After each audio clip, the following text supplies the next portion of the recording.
palabras que yo digo al viento.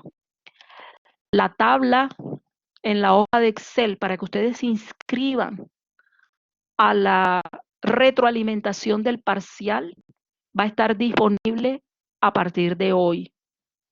Solamente hay retroalimentación de martes a viernes.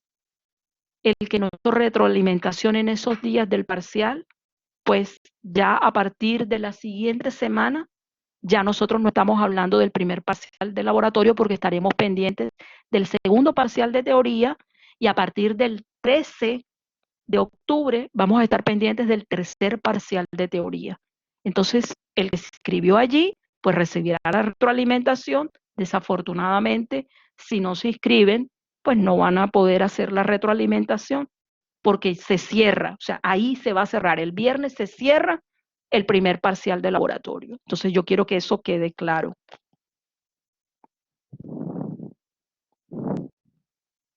¿Eso quedó claro para ustedes? Eso que les acabo de informar, de que Sí, se va a crear una hoja de Excel para que ustedes se inscriban y puedan hacer la retroalimentación de su examen y que solamente va a ser en esta semana.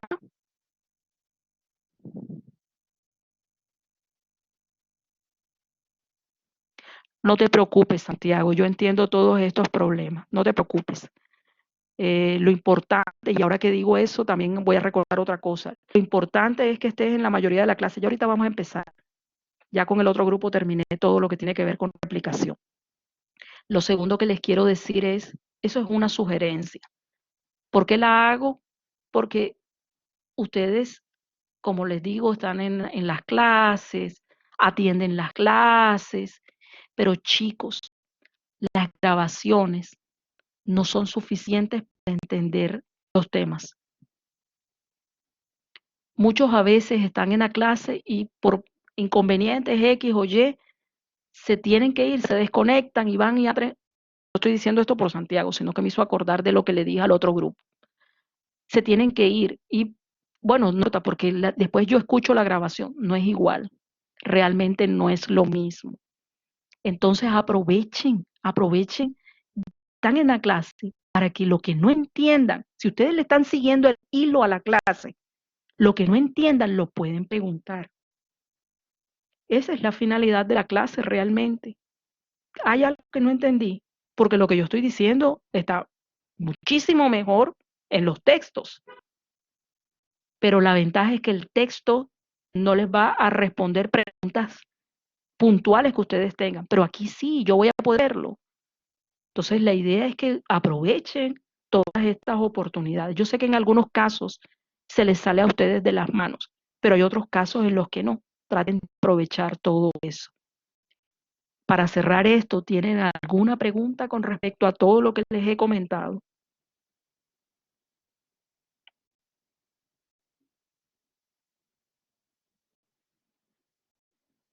Ok, gracias Dharma por responder. Gracias Misela.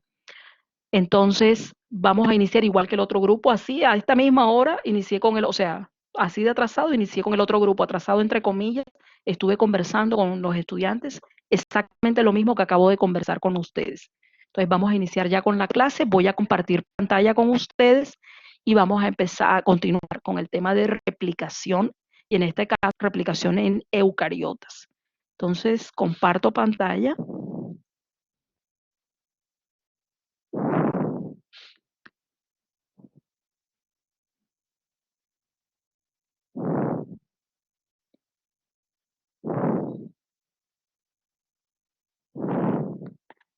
Ok, entonces habíamos visto la replicación en procariotas, ya habíamos visto las enzimas y las proteínas que intervienen en el proceso, habíamos hablado del ORI de replicación, cómo se llevaba a cabo todo ese proceso de replicación en ese ADN circular, que es el representativo de la mayoría de los procariotas. No todos los procariotas tienen ADN circular, pero la mayoría sí.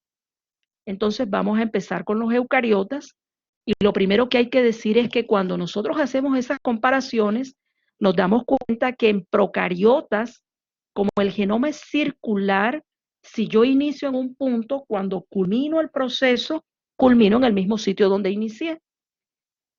Fuera de eso, los genomas procariotas tienden a ser más pequeños. Ese es el motivo por el cual solamente existe un único origen de replicación, uno solo. Pero en los eucariotas no existe uno, perdón, sino múltiples orígenes de replicación. Y aproximadamente, fíjense que aquí lo dicen, en humanos, aproximadamente entre 30.000 a 50.000 orígenes de replicación se activan durante el proceso de replicación. De 30.000 a 50.000. Fíjense, estamos hablando que en procariotas hay uno solo, en eucariotas, específicamente en humanos, podemos encontrar de 30.000 a 50.000 orígenes de replicación. ¿Por qué? ¿Por qué esa cantidad de orígenes de replicación? Pues la respuesta, hay muchas explicaciones o formas de tratar de explicar el por qué hay tantos orígenes de replicación. Y una de ellas es el hecho de que los genomas eucariotas tienden a ser mucho más grandes que los genomas procariotas. Si recuerdan la tabla que habíamos visto cuando hablábamos de genoma, se acordarán que los genomas procariotas, junto con los genomas de los virus, eran muy pequeños, pero que la diversidad la íbamos a encontrar era con respecto a los genomas eucariotas, pero todos ellos eran de mayor tamaño que los genomas procariotas. Entonces, por ejemplo, ahí mostrábamos que las plantas tenían genomas inmensos, muchísimo más grandes que los genomas humanos. Entonces, el tamaño indica de que es necesario para abarcar tanto material genético y poderlo duplicar, de que haya más de un origen de replicación. Entonces, eso es una de las explicaciones que existe con respecto al hecho de por qué tantos orígenes de replicación. Esa es una. La segunda explicación que hay tiene que ver con el hecho de que los eucariotas tienen genomas lineales, o sea, los cromosomas tienen un inicio y tienen una culminación distante de ese inicio. Entonces, si se tiene que cubrir toda esa información, es necesario que haya más de un origen de replicación. Otro aspecto importante a tener en cuenta es el hecho de que esos orígenes de replicación no se activan al mismo tiempo. Es decir, los 30.000 no se activan sincrónicamente y todos inician al tiempo, sino que se activan en tiempos diferentes. Uno inicia primero, el otro inicia después y así sucesivamente. ¿Existe explicación para eso? Pues hay unas conjeturas de por qué ocurre de esa manera. Y todo nos lleva a ver que lo que está ocurriendo, allí es que cuando nosotros observamos el genoma eucariota, nos vamos a dar cuenta que no solamente hay que suplir toda esa información inmensa, todo ese genoma que es tan grande, sino el hecho de que aquí se suma a esta complejidad el ciclo celular. Recuerden que en procariotas no existe el ciclo celular como tal, pero en eucariotas nosotros tenemos un ciclo celular que nos muestra todos los estadios por los que va pasando la célula. ¿Qué sucede? Que solamente la duplicación del material genético debe ocurrir durante la etapa S del ciclo celular. Es decir, que cuando llegamos a la etapa G1, G por gap, y gap significa brecha o espacio, cuando está en G1 la célula se está preparando, está apenas en el proceso, digamos que de maduración, de crecimiento, de formación de proteínas para que cuando llegue ese pueda duplicar el material genético. Y solamente después que se ha duplicado ese material genético, la célula pasa a etapa G2. ¿Qué pasa? Que hay un punto de control, porque la etapa S del ciclo celular tiene una duración y la duración va a depender del tejido, porque ese es el otro inconveniente que presentan los eucariotas. Y es que así como tenemos organismos unicelulares, que son eucariotas, nosotros tenemos organismos multicelulares. Y dentro de los multicelulares hay tejidos y los tejidos se comportan de manera diferente. ¿Por qué se comportan de manera diferente? Porque su tiempo de crecimiento, desarrollo es diferente. Entonces tenemos células, por ejemplo, se recambian, es decir, cumplen todo el ciclo celular en 24 horas, pero hay células que lo hacen en 120 días. Tenemos células que duran 240 días. Hay células que duran casi un año para recambiarse. De lo que les estoy hablando es que de eso va a depender la etapa S. Y como durante la etapa S es donde se va a llevar a cabo la replicación del ADN, pues las células se tienen que acoplar en ese tiempo a hacer el proceso de duplicación de todo el material genético. Todo esto va a influir no solamente en el número de horas de replicación, sino cuando se actúan. Incluso en esta misma revisión, esto es un artículo de revisión, dice, la aparición de todos estos orígenes de replicación sugiere, por eso dice esto sugiere, que durante la evolución el uso de los orígenes de replicación, es decir, porque hay más de uno, se convirtió en un fenómeno controlado por mecanismos epigenéticos que afectaban la dinámica del cromosoma y la expresión más que ser simplemente un proceso de síntesis de ADN.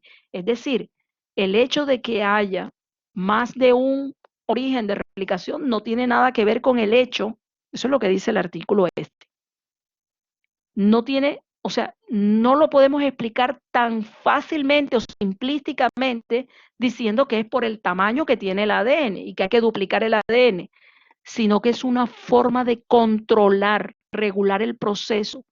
Y eso está determinado por ese ciclo celular, por la duración de la etapa S de ese ciclo celular, por los puntos de chequeo para permitir que la célula continúe de la etapa S a la etapa G2. Todo eso está controlado por el núcleo, todo eso está controlado por proteínas que son expresadas a partir del ADN nuclear. Ese ADN produce ese ARN mensajero, de ahí se producen las proteínas que regulan cuando una célula pasa de una etapa a otra etapa.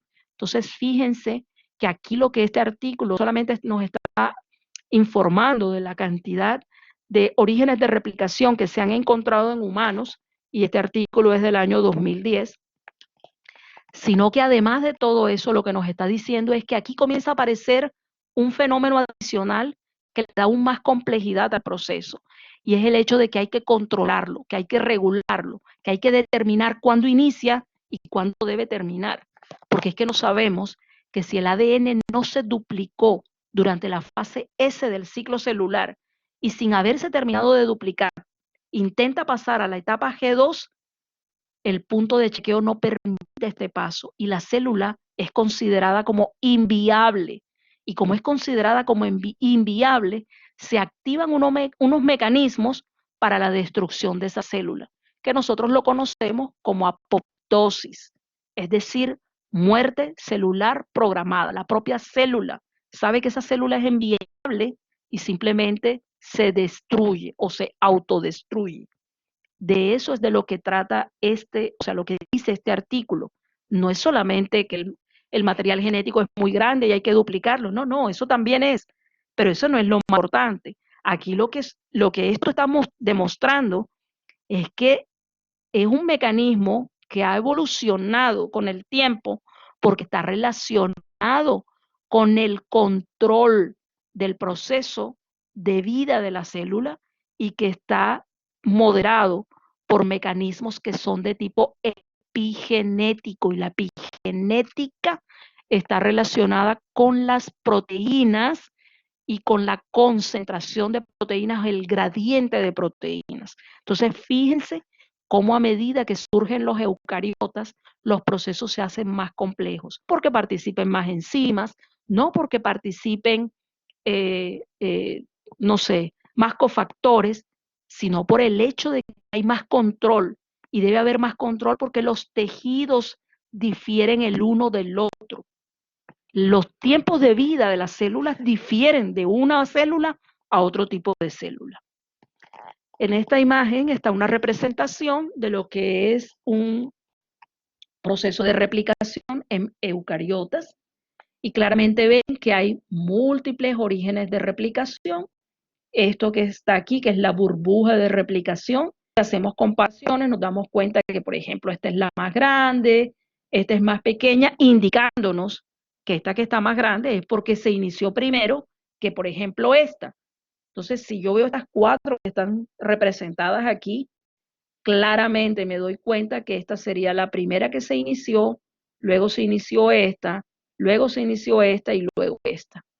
Entonces aquí lo que están mostrando son los múltiples orígenes de replicación en el ADN eucariota y también un concepto, y es que cada vez que se origina la burbuja de replicación, las horquillas de replicación o puntos de crecimiento y se suben las enzimas del proceso, realmente esta unidad recibe el nombre de replicón. Entonces aquí tenemos un replicón, otro replicón, obviamente con sus respectivas enzimas. Replicón, replicón, eso se llama replicón. Eso lo estoy diciendo porque en los textos lo van a encontrar de esa manera. Entonces aquí claramente les dicen, el ADN eucariota es lineal y mucho, mucho más grande que el ADN procariótico. Aquí hay una comparación. Entonces, como les dije, en la mayoría de los procariotas, el ADN es circular. ¿Por qué digo que en la mayoría? Porque se han encontrado hoy día procariotas que tienen ADN lineal y no uno, sino múltiples. Una bacteria, por ejemplo, que tiene varios genomas, es decir, varios cromosomas, es Burkholderia, por ejemplo. Y Burkholderia tiene como 9 cromosomas lineales. ¿Tiene también circulares? Sí, tiene circulares y tiene lineales. Entonces lo que les estoy diciendo es que ya se han conocido bacterias que tienen genomas lineales, pero no es la mayoría de bacterias las que tengan genomas lineales. La mayoría de las bacterias que tienen genomas circulares, o sea, son casi todas las que conocemos. Muy poquitas se han encontrado hoy día. Por ejemplo, la que está relacionada con la enfermedad de Lyme o de Lyme es una bacteria que tiene más de un genoma, tiene varios cromosomas. Entonces ya se han comenzado a conocer otros procariotas con otras características, pero seguimos diciendo que la mayoría tiene genoma circular. Aquí lo que estamos viendo es una burbuja de replicación, están los puntos de crecimiento, también denominados horquillas de replicación, estamos viendo cadena líder, retrasada, vean que están contrapuestas, y la comparación con los eucariotas. Y nos damos cuenta que en el caso de los eucariotas hay más de aquí hay uno, aquí hay múltiples orígenes, también se forman burbujas de replicación. Esas burbujas de replicación tienen puntos de crecimiento, también conocidos como horquillas de replicación, que son estos puntos que están aquí. Ahí ven como en forma de una sombra, como en forma de un huevo que corresponde a la enzima, que está mostrando que la replicación se lleva a cabo hacia acá, es decir, el punto de crecimiento hacia este lado. Aquí habrá un punto de crecimiento para acá y un punto de crecimiento para acá. Cuando vaya por aquí, se va a encontrar con el punto de crecimiento aquí, no en el centro exactamente, porque recuerden que esta se inició primero que este. Entonces se van a encontrar en un punto determinado y de esa manera se puede copiar toda la información que está en el ADN. Igual que en procariotas, vamos a tener una cadena líder, una cadena retrasada formada por fragmentos de Okazaki. Exactamente el proceso como tal, en términos generales, es semejante, pero existen algunas diferencias como ya las mencionamos. Esta es una representación del cromosoma 3. Este es uno de los libros que yo les recomendé de literatura. Realmente este es uno de los mejores libros que hay para biología molecular, pero no está en español y no está disponible en línea. Es el cromosoma 3. Y ustedes saben que el cromosoma 3 es un cromosoma grande, uno de los cromosomas más grandes. Y cuando nosotros lo revisamos, bueno, aquí está la zona centromérica, los extremos, que son los telómeros, y en verde están señaladas las secuencias Hori, o sea, los sitios de inicio de la replicación. Hay varios. Entonces, esto lo que está mostrando es que existen, fíjense, en 100.000 pares de bases podemos encontrar hasta 2 orígenes de replicación. Entonces, los orígenes de replicación realmente son bastante, pero bastante largos, o sea, distantes, perdón. ¿Cuál es la otra complejidad que presentan los genomas eucariotas? Bueno, si los comparamos con los procariotas, nos damos cuenta que el ADN procariota, aunque se enreda compactándose, formando todas estas estructuras en forma de lazo sobre un scaffold que es de ARN, el procariota no tiene proteínas. Nosotros incluso en biología molecular decimos constantemente que el ADN procariota está desnudo, no tiene proteínas. Es decir, el proceso es mucho más fácil. ¿Qué sucede con el genoma eucariota? Que aquí tiene otro inconveniente adicional. Y es el hecho de que el ADN está compactado, está súper enrollado, está enredado armando todos esos bucles gracias a la presencia de unas proteínas que se llaman histonas. Entonces, uno de los primeros niveles de complejidad que debe abarcar la replicación es la desintegración del nucleosoma. Es decir, de alguna manera se debe desenredar o desenlazar el ARN alrededor de las histonas para que quede libre, para que se pueda duplicar. Y esto ocurre gracias a las topoisomerasas. Recuerden que la topoisomerasa va a hacer cortes al azar y al cortar aquí lo que va a hacer es desenredar este ADN del nucleosoma y lo va a desprender de las histonas. Lo mismo va a suceder acá y se va a desprender la histona H1. Entonces, eso hace, es decir, desintegrar esa conformación de nucleosoma, o sea, conlleva tiempo. Como conlleva tiempo, se va a demorar más, es necesario. Todavía refuerza más el hecho de que sea necesario de que haya más de un origen de replicación, porque el proceso va a ser más demorado, va a ser un poquito más, ¿cómo se diría eso? Va a durar mucho más que lo que va a ocurrir en procariotas, porque en procariotas no hay histonas, no hay proteínas que estén unidas a ese ADN, pero aquí sí, aquí hay un nivel de complejidad que está relacionado con la compactación del ADN. O sea, hay que descompactarlo y quien se encarga de hacer eso es la topoisomerasa. ¿Qué sucede entonces cuando revisamos ya de lleno el origen de replicación? Pues claramente aquí vamos a hacer énfasis porque resulta que existen eucariotas unicelulares, pero también los hay multicelulares. Obviamente que nosotros, cuando nos hablan de eucariotas, inmediatamente nuestra idea se nos va es a los eucariotas multicelulares, pero es que también hay eucariotas unicelulares. Y aquí hay un ejemplo, que es la levadura, la que usamos, por ejemplo, para el pan o para preparar la masa de pizza, que es el Saccharomyces cerevisiae. Y aquí lo que he representado, esto hace parte de un artículo, Nature Review Genetics, y ustedes lo que están observando en esta imagen que viene de ese artículo es lo siguiente. Lo primero, se reconoce en los eucariotas, sobre todo en levadura, que es el organismo en el que más se trabaja para, digamos, para conocer cómo ocurren los procesos en los eucariotas. Casi siempre se utiliza levadura, aunque sabemos que hay organismos, o sea, hay modelos para trabajar en plantas, en peces, en mamíferos. Por ejemplo, en mamíferos usamos musculus, usamos al ratoncito. Aquí, en los unicelulares, se utiliza a la levadura. Y lo que se muestra es la secuencia que está representada aquí por este bloque que se llama A. ¿Y qué es A?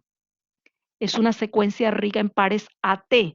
¿Por qué? Porque en una hebra tenemos esta secuencia que claramente tiene muchas AT y la complementaria también va a tener TA, es decir, pares AT. ¿Por qué es importante esto? Porque eso claramente lo que nos muestra es que son sitios en donde es más fácil romper los enlaces puentes de hidrógeno, es decir, separar las dos hebras, que si fuese un sitio donde hubiese pares GC. Entonces, una de las características de esta teoría de replicación es la presencia de esta secuencia, que es rica en pares AT, pero al mismo tiempo en ese genoma se van a encontrar otras secuencias secundarias que también en pares AT, a las cuales se van a unir proteínas que van a regular todo el proceso. ¿Quién reconoce el sitio de inicio de la replicación en levaduras o en eucariotas unicelulares? Un grupo de proteínas que se conoce con el nombre del complejo ORC. ¿Qué significa ORC? Complejo de reconocimiento del origen de replicación. Son varias proteínas que reconocen la secuencia los pares AT, se unen allí y allí es donde se va a originar la burbuja de replicación para que se lleve a cabo el proceso de síntesis. Viéndolo así, pareciera que el proceso es muy sencillo. Les comento, no es así. Voy a mostrarles ahora una segunda imagen y de esa manera creo que les presento todo el cuadro y podemos tomar unas conclusiones con respecto al proceso. Cuando ya hablamos de los organismos multicelulares, por ejemplo, nosotros humanos, o las plantas, o no sé, los peces, nos damos cuenta que las características para reconocer el sitio de inicio de la replicación, o sea, el ORI de la replicación, vamos a encontrar un bloque semejante a este que está aquí en unicelulares, que es rico en pares AT. Esas flechas lo que están indicando es que al sitio de inicio de la replicación se van a unir muchísimas proteínas parecido al complejo ORC y esas proteínas van a iniciar todo el proceso de síntesis. Claramente lo que estamos observando es que pareciera que el proceso es muy simple. Les comento, no es así. En esta imagen lo que quieren potenciar los autores de este artículo es lo siguiente. Debido a que es tan variable entre organismos el sitio de inicio de replicación, lo explico de otra manera. Las enzimas que trabajan, por ejemplo, en tejido conectivo es diferente a las que trabajan en músculo estriado. Entonces no pueden buscar un solo modelo que explique el proceso para cada uno de los tejidos en humanos, para cada uno de los tejidos, por ejemplo, en chimpancés, para cada uno de los tejidos en plantas, y entonces lo que buscan son las similitudes. Y las similitudes lo que muestran es que hay una secuencia rica en pares AT, pero por supuesto está mucho más controlado. Es decir, así como vemos aquí arriba, que hay una proteína que se une a una secuencia que está cercana del sitio de inicio de la replicación, aquí se van a unir, dependiendo del organismo y del tejido, se van a unir múltiples proteínas. Entonces, de eso es de lo que se trata, mostrando la complejidad del proceso. ¿Qué pasa? Que cuando nosotros nos vamos a ver las imágenes que representan el proceso, claramente nos damos cuenta que comienzan a aparecer una serie de nombres que nosotros no habíamos visto antes. Existe una explicación muy clara para eso. Claro, o sea, aquí ya estamos hablando de organismos multicelulares, entonces hay un grupo por decir algo, en la India que trabaja en euglena, que es un eucariota unicelular. Hay un grupo en Australia, y por supuesto que no hay uno, hay múltiples, pero yo estoy aquí poniendo un ejemplo. Un grupo en Australia que está trabajando en serpientes. Encontramos un grupo que está allá en Polonia. Ellos están trabajando en zorros. Encontramos un grupo en Estados Unidos que está trabajando en grizzly. Hay un grupo en Estados Unidos que está trabajando en humanos. En Inglaterra están trabajando, no sé, en ciervos. Es decir, hay tantos grupos trabajando en organismos específicos que lo que sucedió es que cada vez que buscaban los procesos de replicación y entender cómo funcionaban, ellos le daban el nombre a la enzima basados en la función. Entonces, ¿qué pasa? Que nosotros vamos a encontrar este cuadro, porque ha tratado de unificarse, no se ha unificado completamente, porque aunque la enzima sea del zorro, del grizzly, de la euglena, la enzima hace la misma función, es una helicasa, pero ustedes en los textos para eucariotas no la van a encontrar con el nombre de helicasa, sino que, por ejemplo, sobre todo que trata más en humanos, la enzima se llama MCM. Y la enzima MCM es una helicasa. ¿Cómo sabemos que es una helicasa? La función que hace. Aquí la vemos claramente. ¿Recuerdan la helicasa que les mostré de procariotas que parecían las hélices de un ventilador? Tenía 6, porque yo les dije, es un hexámero. Aquí están las 6 unidades. En el centro pasa la hebra de ADN. Miren la topoisomerasa, las 2 hebras son cubiertas por la topoisomerasa, la helicasa no. Ya sabemos, nosotros lo vimos en procariotas. La helicasa gira alrededor de una hebra, va detrás de la isomerasa, mientras que la topoisomerasa desenreda o desenrolla el ADN. La helicasa lo que hace es separar las 2 hebras. Ella gira alrededor de la hebra de ADN y de esa manera separa las 2 hebras. Pues aquí se llama MCM. ¿Qué significa MCM? Es proteína o complejo de mantenimiento de los minicromosomas. Eso es lo que significa MCM. ¿Pero qué es una helicasa? Lo vuelvo y repito, en los eucariotas, como los grupos estaban cada uno trabajando en un organismo diferente, comenzaron a darles nombres basados en lo que ellos veían que hacía. Y resulta que cuando comenzamos a ver todo el panorama, veíamos la replicación y aquí decían unos nombres, allá decían otros, acá otros, había necesidad de hacer una unificación. Entonces, aunque cumplen función de helicasa, topoisomerasa, polimerasa, etcétera, les colocaron un único nombre que las diferenciara un poco de lo que se ve en procariotas, pero cumple la misma función. Entonces, por ejemplo, así como tenemos la MCM, que cumple función helicasa, tiene cargador, y el cargador es jeans con CDC45. ¿Se acuerdan que ya se llamaba DNAC, la proteína que cargaba la helicasa, el cargador de helicasa? Se llama DNAC en procariotas. Pues aquí no se llama DNAC. Pero ¿qué función hace? La función semejante al DNAC de los procariotas. Y por ejemplo, aquí tenemos la proteína RPA, que es similar a la SSB. ¿Qué hace la SSB en procariotas? Pues la SSB se encarga de proteger las hebras que separó la helicasa. Claro, cuando ella va dando vueltas, rompe los puentes de hidrógeno, separa las hebras, y esas hebras separadas que quedan de una sola hebra pueden ser degradadas por la propia célula. Entonces es necesario que la célula las resguarde, las proteja, y utiliza las proteínas RPA. Perdón, déjenme tomar líquido.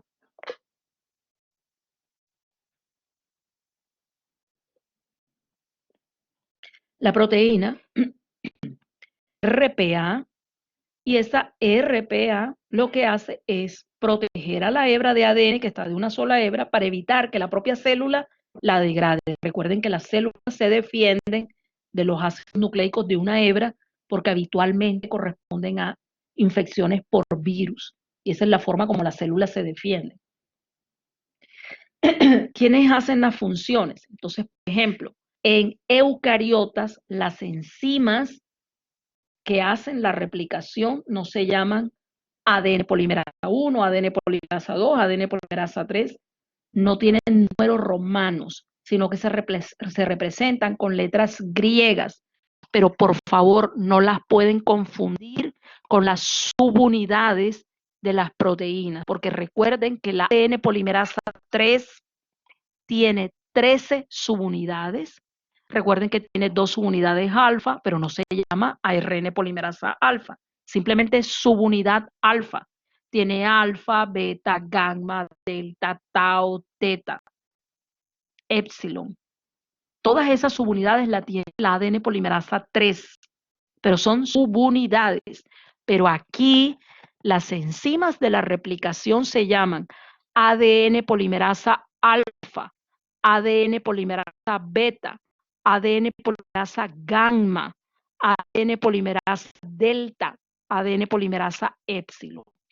Es decir, mientras que allá para el proceso de síntesis solamente hay 3 polimerasas, 1, 2 y 3, aquí hay 5, alfa, ADN polimerasa alfa, ADN polimerasa beta, ADN polimerasa gamma, ADN polimerasa delta, ADN polimerasa epsilon, y hay más. Lo que sucede es que 5 son las utilizadas como las principales.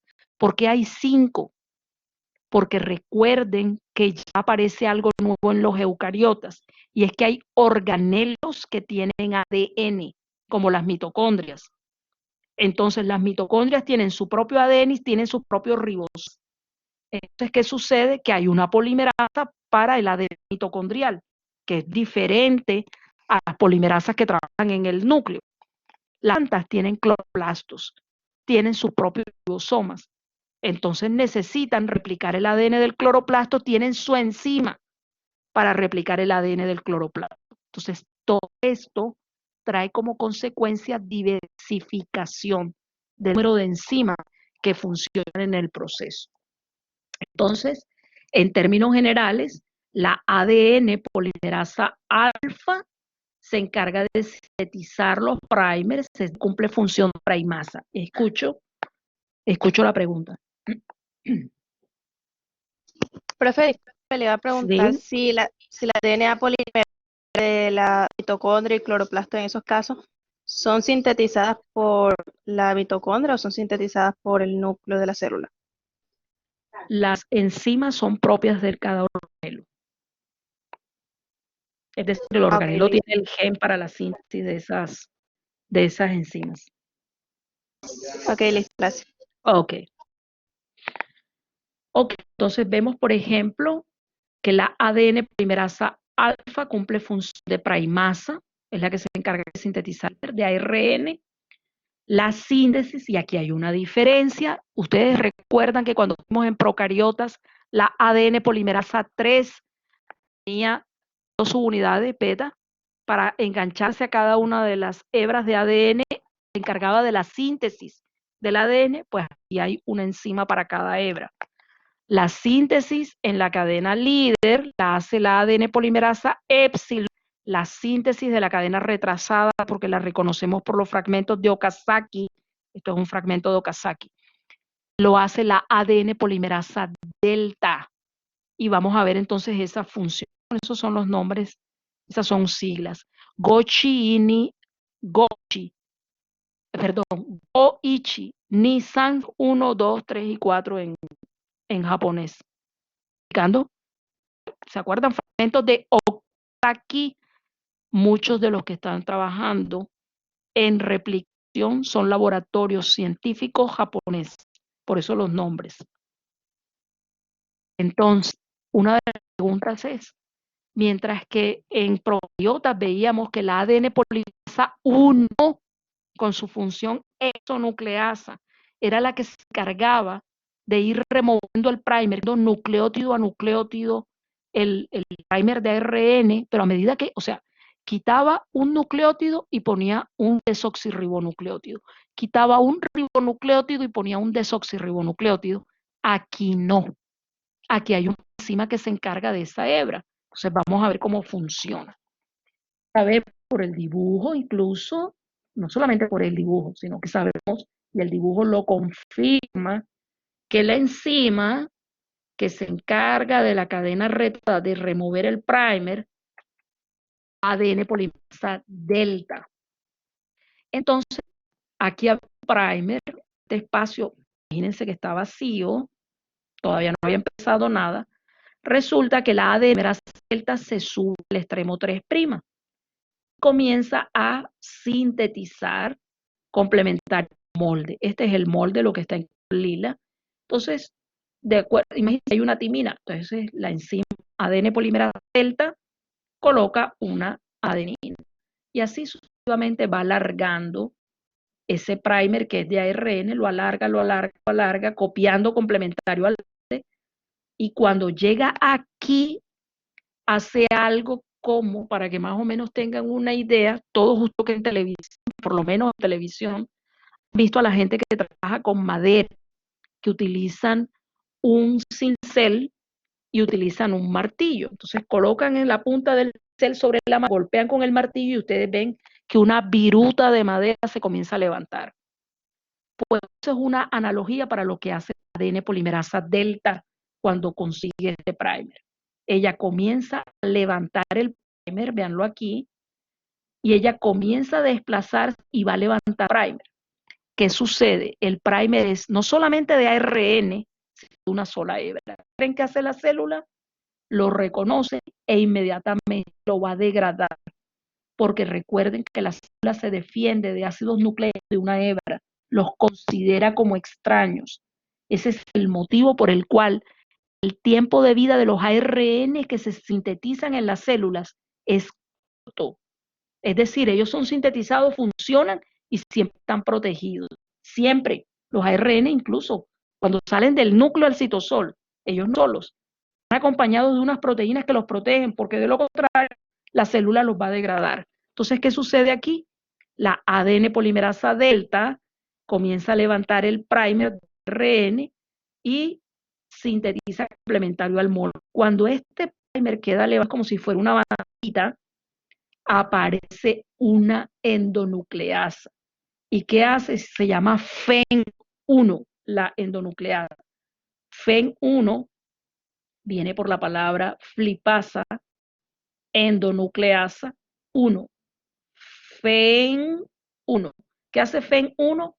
Degrada esa banderita, un pedazo de primer que se levantó, porque levantó la polimerasa delta, FEN1 lo degrada. Y cuando lo degrada, ADN polimerasa delta sigue el proceso de síntesis, no este FEN1 vuelve otra vez y degrada hasta que finalmente se quita todo el primer, es decir, la ADN polimerasa delta llega hasta aquí y con quién se encontrar con con una molécula de ADN que ya está sintetizada.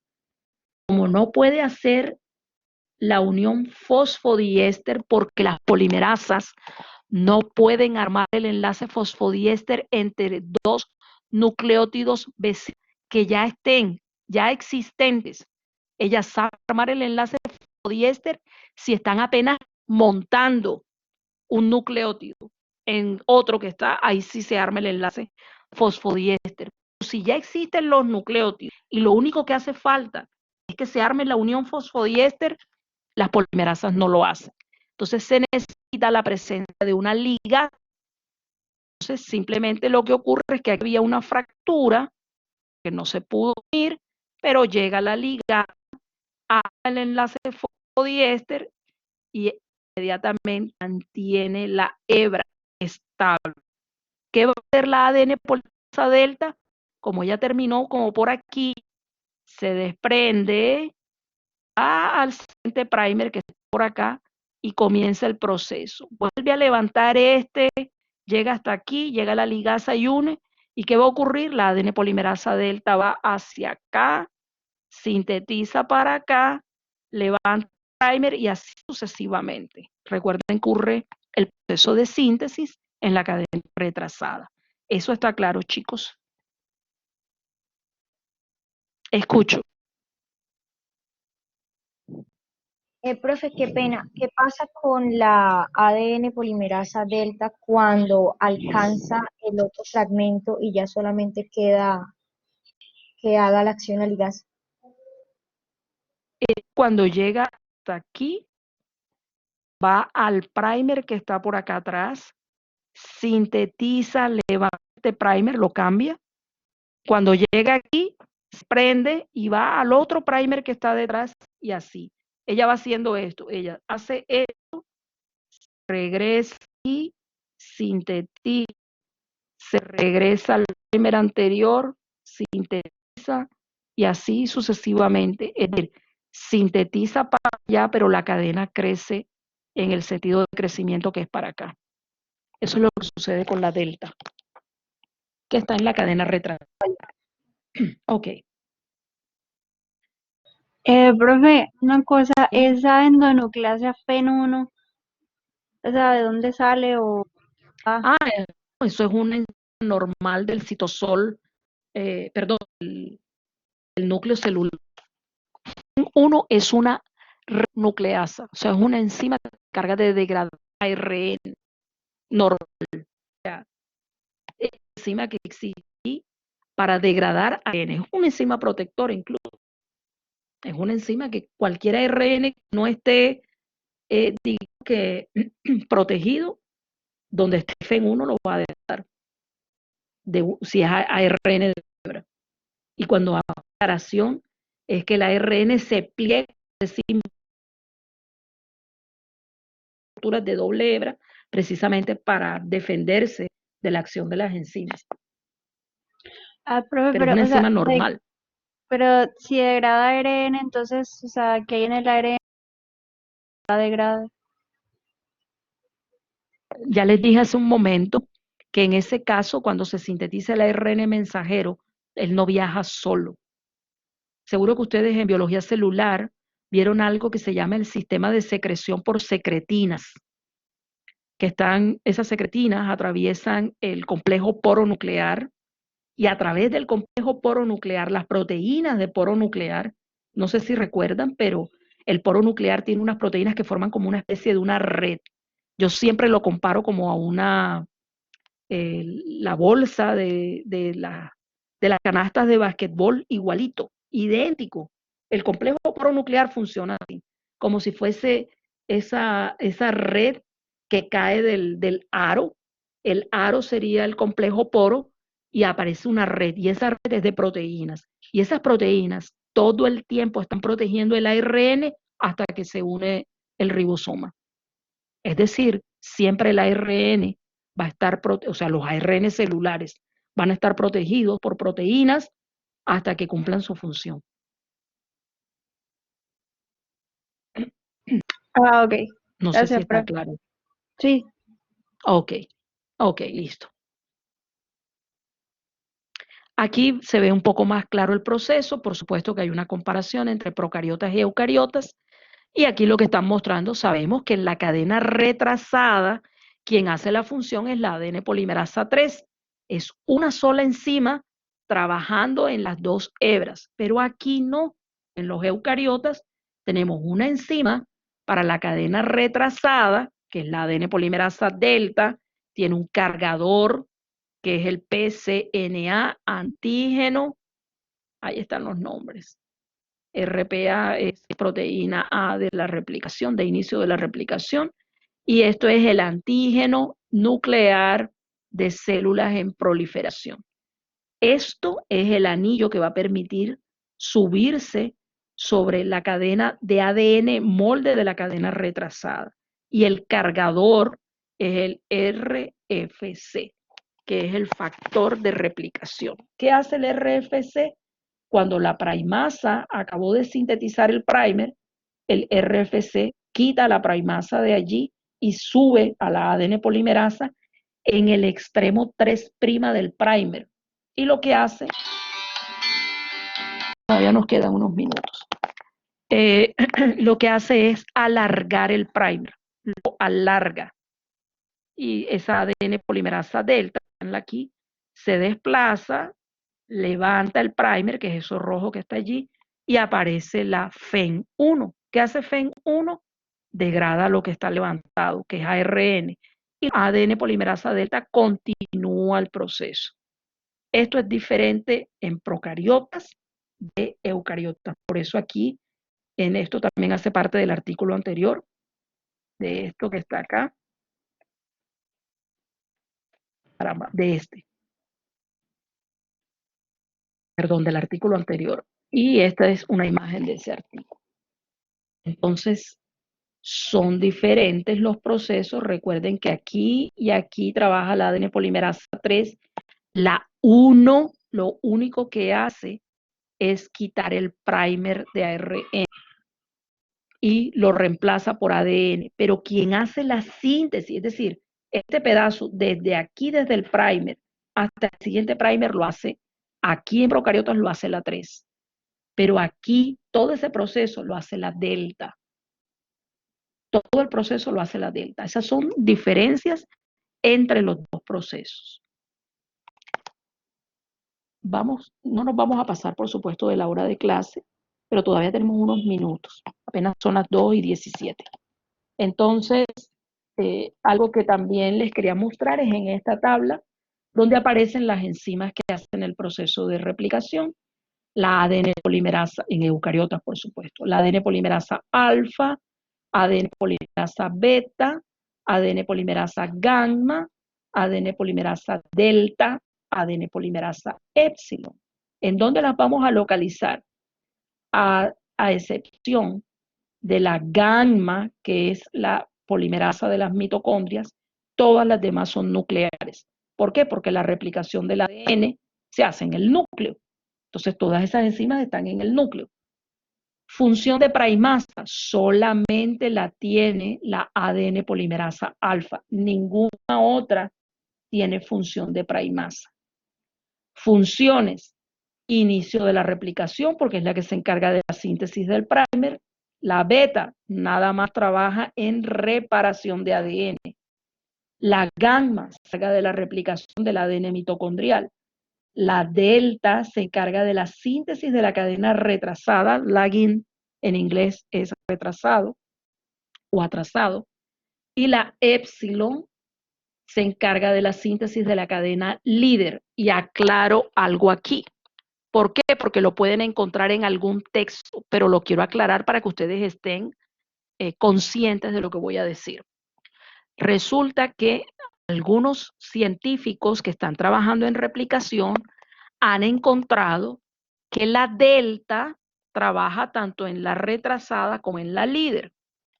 Realmente no es que sea completamente de esa manera. Lo que sucede es que, ¿quiénes son los que están trabajando replicación de ADN en humanos? Estamos hablando de humanos. ¿Y por qué vamos a hablar de humanos? Porque es lo que a ustedes les interesa. Yo no, ¿qué sentido tendría que yo me pusiera a hablar ahora de plantas? Para ustedes no tendría sentido. Entonces vamos a trasladarnos inmediatamente a humanos. ¿Quiénes son los que están estudiando estos procesos en humanos? Todos aquellos que están asociando todo el desarrollo de la célula con las enfermedades. ¿Cómo? O sea, porque realmente es por eso que ha avanzado la investigación, porque ven que hay tejidos que están sanos, tejidos que están no sanos, están enfermos, en anomalías, y eso es lo que se está estudiando, todas esas anomalías, todo eso que está ocasionando enfermedades. ¿De qué se han dado cuenta estos científicos? Resulta que en células cancerígenas se ha encontrado una enzima que no es la epsilon, hacia síntesis de la cadena líder. No se parece directamente a la cadena delta, o sea, la enzima ADN polimerasa delta, pero es que no es la epsilon. Los científicos lo que han dicho en algunos casos es que hay otra enzima que trabaja en células cancerígenas. No se ha dilucidado completamente la información. Entonces, ustedes en algunos textos van a encontrar esto, que probablemente la delta también funcione en la cadena líder. Como esto se está grabando, para todo el mundo debe quedar claro que para este curso de biología molecular, es decir, para el curso de biología molecular 20-20-30, nuestro curso de biología molecular, la cadena líder es sintetizada por la ADN polimerasa épsilon. La mayoría de los científicos que han trabajado en diferentes organismos han encontrado que la síntesis de la cadena líder la hace la ADN polimerasa épsilon. Por eso para nosotros ese va a ser nuestro marco de referencia, que quien se encarga de la síntesis de la cadena líder es la ADN polimerasa épsilon. Si en algún texto de los que ustedes vayan a leer encuentran que no es la épsilon, sino es otro, ustedes ya saben que no, para nuestro caso, no la vamos a tomar así, porque es que no han llegado todavía a un concepto unificado. Pero lo que sí se había llegado a un concepto unificado es que la ADN polimerasa delta trabaja en la cadena retrasada y la ADN polimerasa épsilon en la líder. ¿Eso está claro? Para nosotros va a funcionar así. Ustedes van a encontrar en vitiligo, no se llama épsilon. Ellos, los que trabajaban en vitiligo o que están trabajando en vitiligo, le pusieron otro nombre, por encima no es igual a la épsilon. Tiene algunas diferencias. Le dieron otro nombre. Como lo que más se trabaja es cáncer, los que están trabajando en cáncer encontraron que la enzima no es la épsilon. Hicieron experimentos y encontraron que delta podía sintetizar también la líder. Es que eso es posible, pero realmente lo que la mayoría ha encontrado es que delta funciona en la retrasada y épsilon en la líder. Y eso es lo que nosotros vamos a utilizar. Entonces esto no se nos puede olvidar. Todo el mundo está claro con eso que yo les acabo de decir.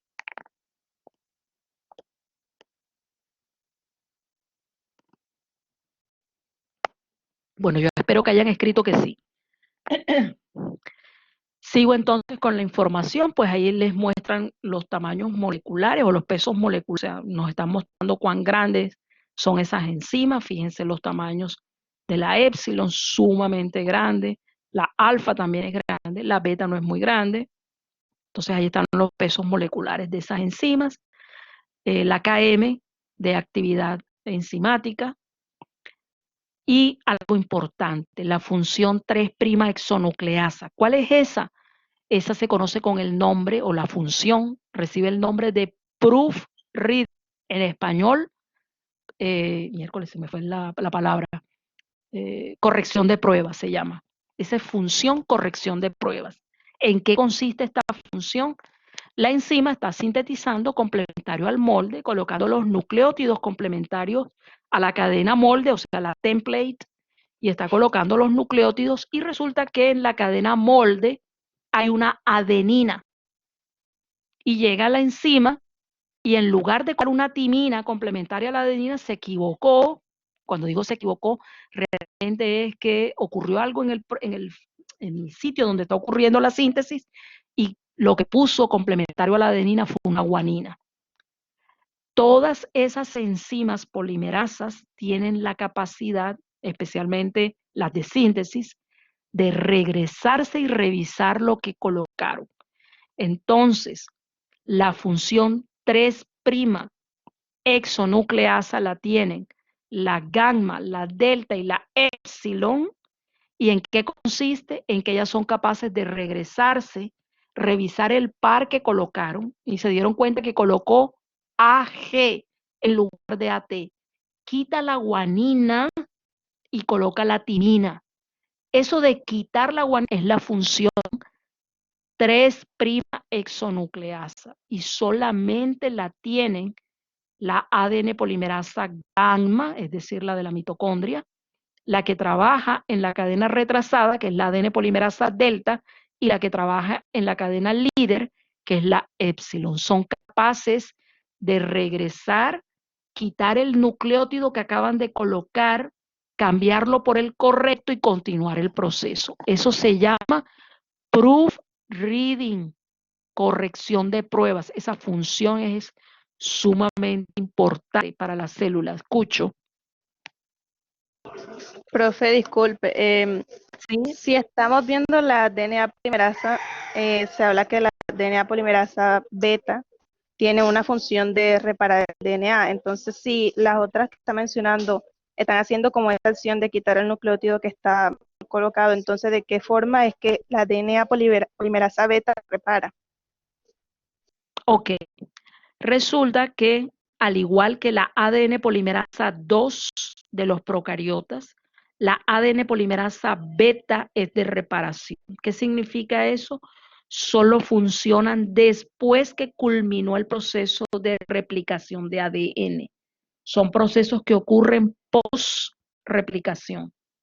Mientras que lo que están haciendo la gamma, la delta, la epsilon y la ADN polimerasa 3 de los procariotas, esa función de proofreading es durante el proceso de replicación.